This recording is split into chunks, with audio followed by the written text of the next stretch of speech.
आज आपण सेतू अभ्यासक्रम इयत्ता 4 विषय गणित याच्या 33व्या दिवशी आहोत आणि आज आपल्या क्षेत्राचं नाव आहे दिनदर्शिका आणि आपला उपघटक आहे दिनदर्शिकेचे वाचन किंवा दिनदर्शिकेचा उपयोग। चला तर बघूया। आज आपल्या क्षेत्राचं नाव आहे दिनदर्शिका आणि उपघटक आहे दिनदर्शिकेचा उपयोग। संबोध कोपऱ्यामध्ये आपल्याला कुठली माहिती दिली आहे बघा।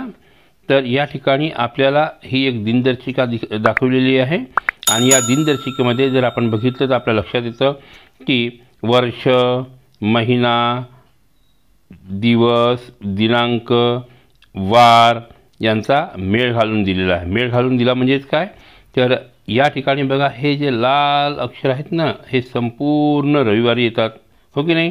त्याचप्रमाणे रविवारनंतर मग सोमवार, मंगळवार, बुधवार याप्रमाणे आपल्याला मांडणी पण केलेली आहे।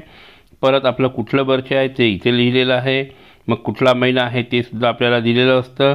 या ठिकाणी जर तुम्ही पाहाल तर ते सुद्धा आपल्याला दिसतं बघा। या ठिकाणी आपल्याला महिना कुठला चालू आहे ते दिलेलं आहे आणि याच्यानुसार या ठिकाणी अगदी सुटसुटीत अशी मांडणी दिनदर्शिकेमध्ये केलेली असते। आणि त्यासाठी आपल्याला समजा जर कुठली माहिती पाहिजे असेल, जसं की वय माहीत होण्यासाठी जन्मवर्षापासून पुढे वर्ष चालू वर्ष येईपर्यंत आपण ते मोजलं तर आपल्याला काय होतं, आपलं वयसुद्धा माहिती होतं आणि याचनुसार आपण आपल्या दिनदर्शिकेचा पण वापर अतिशय उत्तमरित्या करू शकतो। तर या ठिकाणी आपल्याला काय सराव दिला आहे, तुमचे वय किती आहे, तुमच्या आईचे व बाबांचे वय किती आहे त्यांना विचारून लिहिता येईल। तुमच्या शाळेला उन्हाळ्याची सुट्टी किती दिवस होती। तर आता माहीत आहे तुम्हाला की मागील 1.5 वर्षभर तुम्ही घरीच आहात, पण तरी घरी असूनही तुम्ही अभ्यास केलेला आहे, ऑनलाईन असो किंवा ऑफलाईन असो, आणि सोबतच तुम्ही उन्हाळ्याच्या सुट्ट्या पण घेतलेल्या आहेत, तुम्हाला लागलेल्या होत्या, तर त्यासुद्धा तुम्ही विचारायच्या। परत काय म्हणताय बघा, वेळ मोजण्यासाठी कोणकोणती साधने आहेत। तर वेळ मोजण्यासाठी कोणकोणती साधने आहेत ते तुम्हाला माहिती असतील, ते सुद्धा तुम्हाला लिहायची आहे। चालू महिन्याच्या गुरुवारी कोणकोणत्या तारखा आहेत नोंद करा। तर तुमच्या घरी अशी दिनदर्शिका असेलच आणि त्याचा वापर करून तुम्हाला चालू महिन्यामध्ये गुरुवारी कोणकोणत्या तारखा आहेत त्याची नोंद करायची आहे।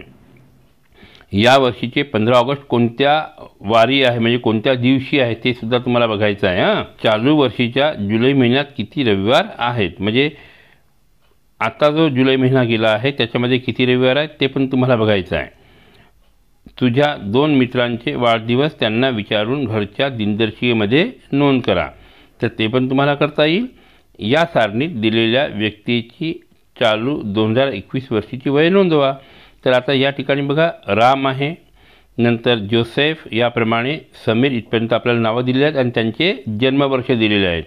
तर त्यानुसार आपल्याला काय करायचं आहे, त्यांचं 2021 वर्षी किती वय असेल ते नोंदायचं आहे। जसं की आता शबाना 2015ला जन्म झाला होता तिचा, मग 2015ला जन्म झाला होता म्हणजे आता ती किती वर्षाची असेल रे, येस करा 15च्या समोर काउंट, 16, 17, 18, 19, 20 आणि आता 21, म्हणजेच तिला 6वं वर्ष चालू आहे, हो की नाही।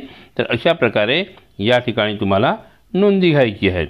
आणि त्याचप्रमाणे बघा, जर आपल्याला कुठली मदत लागली तर आपल्याला नेहमीप्रमाणे काय दिलेले आहेत, या ठिकाणी या लिंक दिलेल्या आहेत आणि या लिंकच्या माध्यमातून पण तुम्ही तुमचा अभ्यास किंवा तुमची दिनदर्शिका तुम्ही समजून घेऊ शकता, हो ना। त्याचप्रमाणे आपण सोडवून पाहू।